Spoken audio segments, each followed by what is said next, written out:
Hello, my name is Julia Streets and welcome to the Fix Trading Community podcast.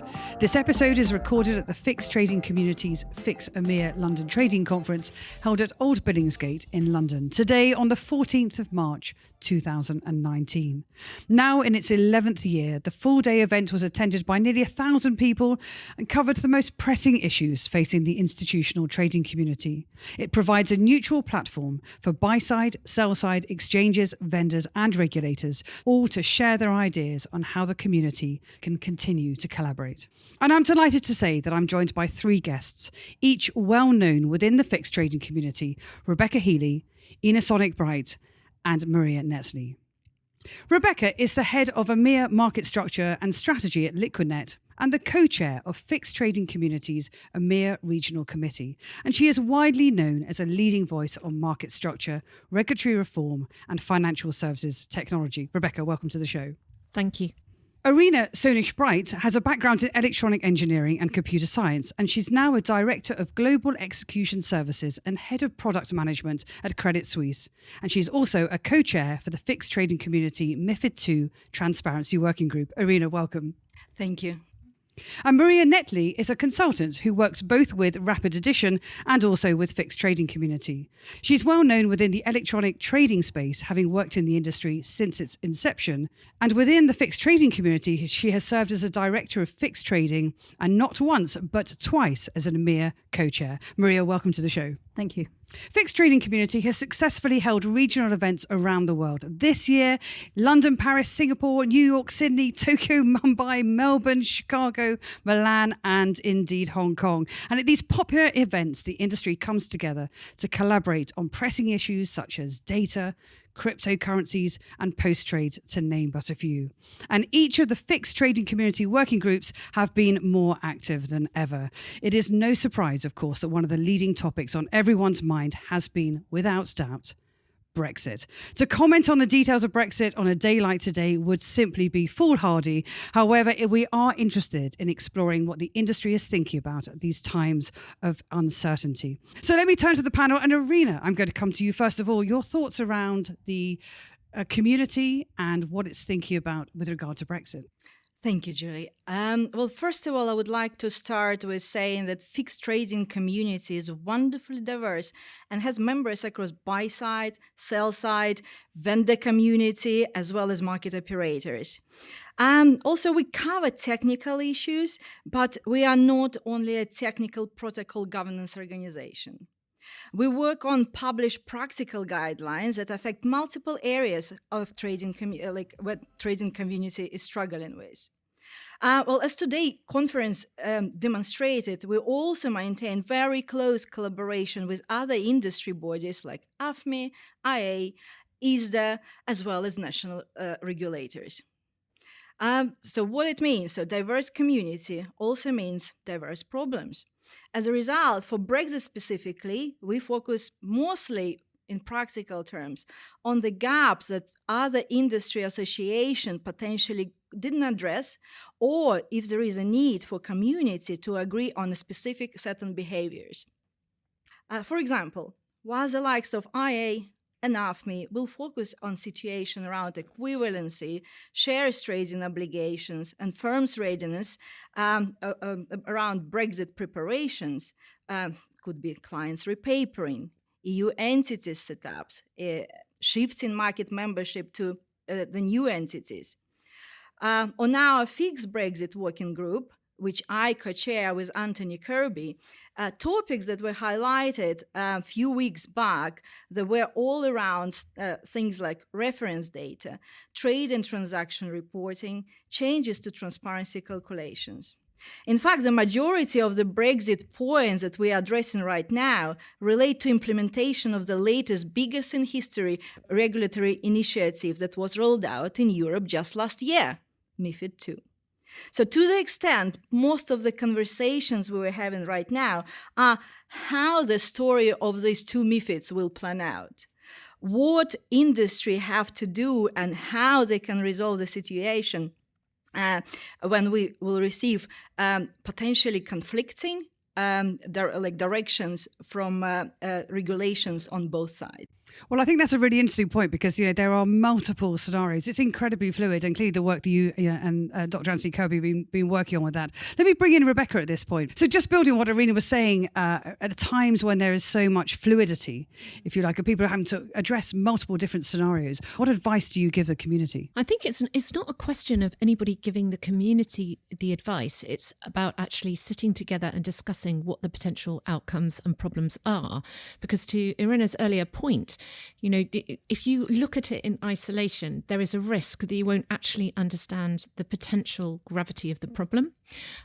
We had a buy-side breakfast earlier today, and actually discussing the share trading obligation, as you mentioned, that's one of the areas that is a real sticking point for the industry at the moment. We may get there. We may get equivalence. We may not even leave the European Union, as the French regulator was keen to point out was his most favourable outcome.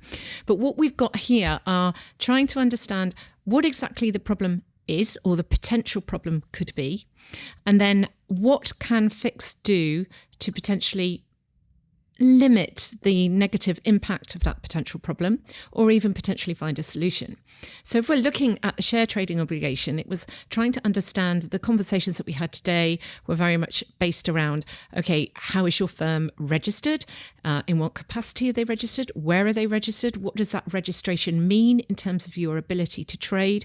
Which venues can you trade on? Which can you not?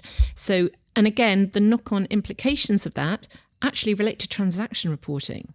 And then if it impacts transaction reporting, how much duplication of reporting will actually take place, and what implication does that have for the industry in understanding where the liquidity thresholds will be, what activity is taking place on which venues, what's real data of value, and what is additional noise that you just don't need.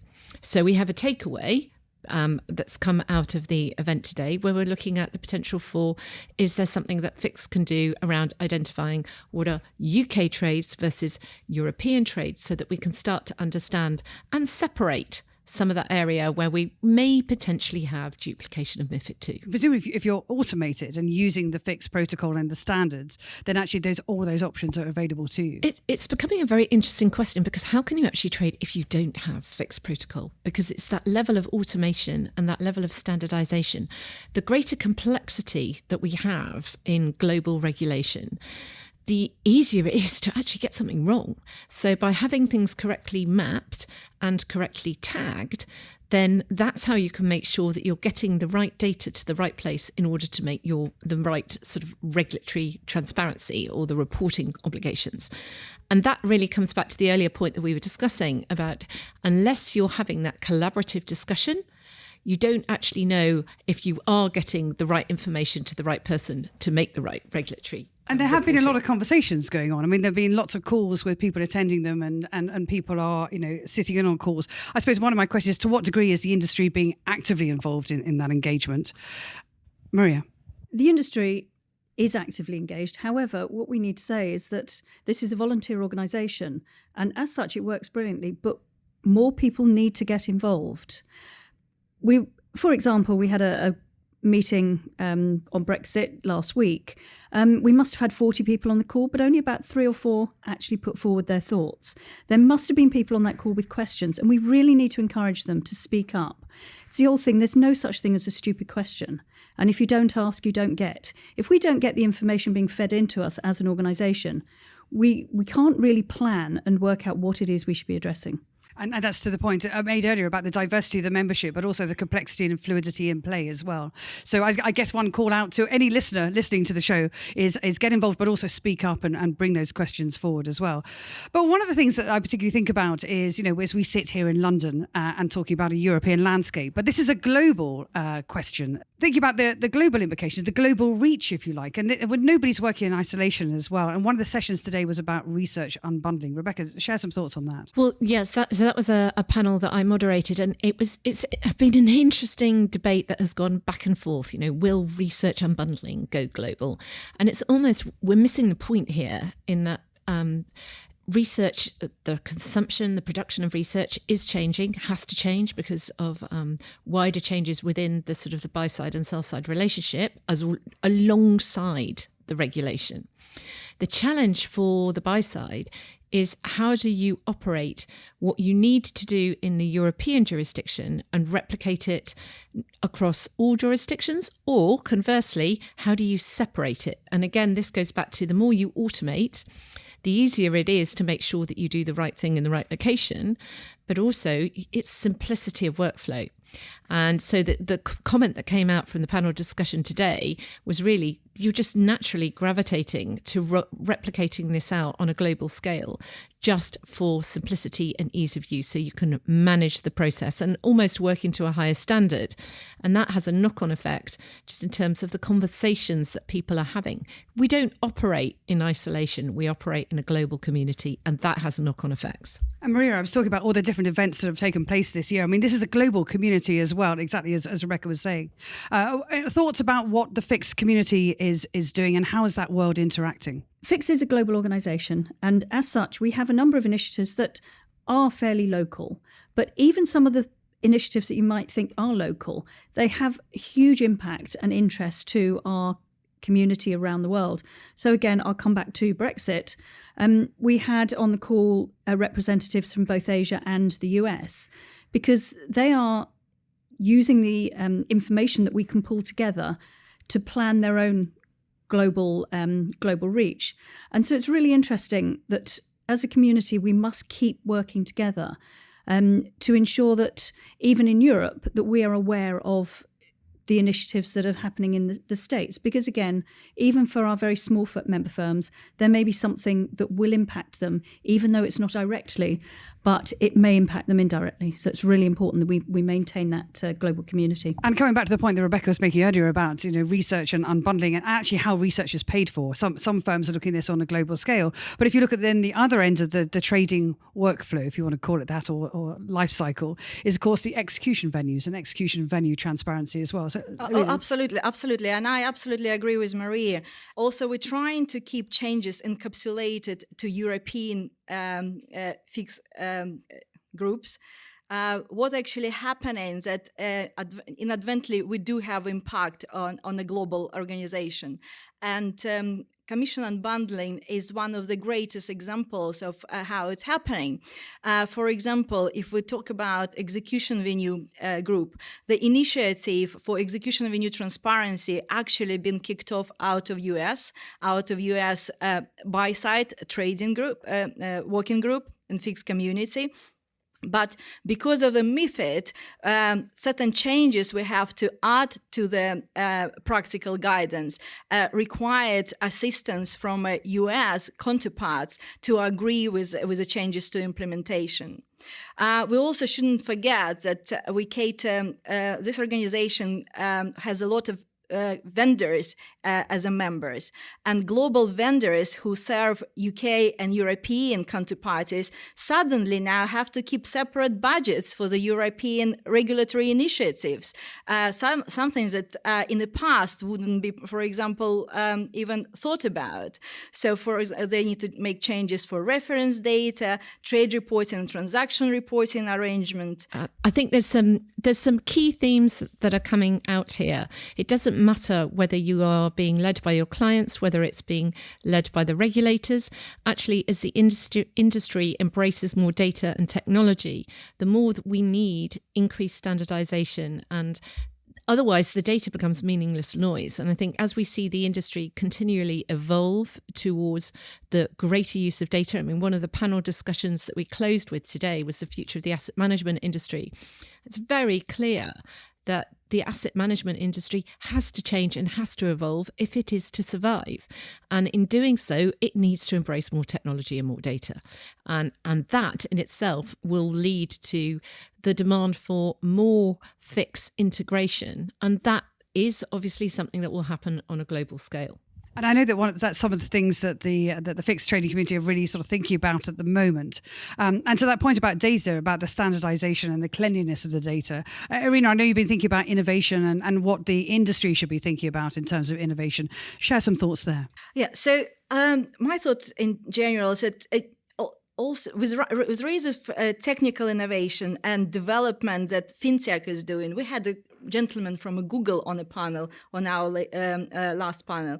So it will be very important for FIX community and FIX technical stream to keep up with such innovation and perhaps start bringing more standard into any innovations that involve data capturing, data dissimulation, data storage solution. We're all talking about AI, we're talking about cloud computing, but technology progressing so rapidly, and FIX community need to do a lot of catching up with this.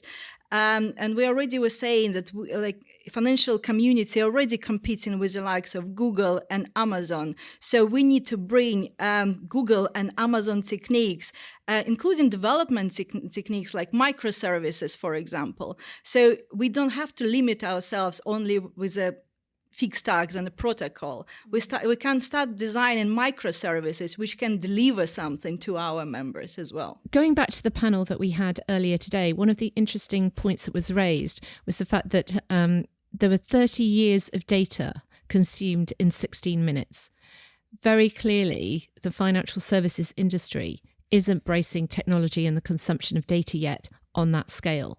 And we've got a lot of work to do to actually get financial services to the same level as other industries. And that's really where I think FIX has the opportunity to move beyond what people know FIX as into new areas that could add even more value to the financial services investment process. And I think what's fascinating is I walk around the exhibition hall with so many exhibitors who have all chosen to be here today, and really listening to the conversation that's happening in the exhibition hall. Certainly questions around the dynamics of the industry, not simply where we've come from, where we stand today with the fluidity in question, but also key things we have to think about innovation and about changing investor dynamics as we go forward.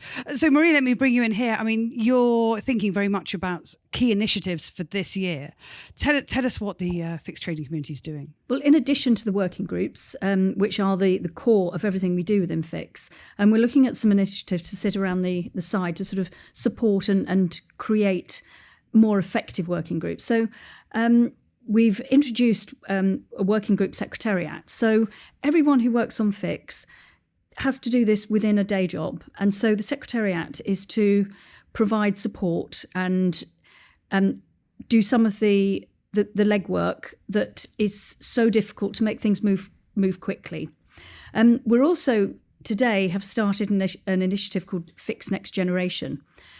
FIX has been around for about 25 years. For some people, it is just something that's always been there, and they don't really understand how it got to where it is and how important it is underpinning our industry. So through the next generation, we're looking for the next generation of guardians of the protocol, those who will look after it when the original team are no longer working in the industry. We're also reintroducing bite size. This was something we ran a couple of years ago, which was a very quick session. And again, this comes back to the globality of the protocol. Taking a subject that we know is of interest to our members, and it could be something like, what are the Brexit issues? So rather than a working party, just bring all the information we have together and disseminate it to the industry in one go, through one call, 15, 20 minutes maximum. And then finally, we've looked at how we can get more of our buy side involved in the protocol. We have a lot of buy-side participants, but right now we're not using them in the most effective way. So I'm calling it buy-side reboot.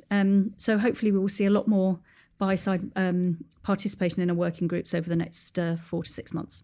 And of course, given everything we've just talked about on the show today, we've thought about Brexit, we've thought about the international, the global dynamics at play, we've thought about everything from standardization, automation, different asset classes, plus also the changing dynamics around the buy side and the asset management industry, and looking ahead to innovation and fintech contributions there around cloud and data, etc. There are so many good reasons to get involved with the fixed trading community. If you are already a member, you can find this and a whole host of insightful content on the website, fixtrading.org. And you can also find out how to join if you're not a member. We encourage all of you to follow us on Fix, LinkedIn, and also Twitter at Fix Trading. It's been a fascinating discussion. I'd just like to take a moment to thank you all very much indeed, Rebecca, Irina, and Maria. Thanks so much. Thank you. Thank you.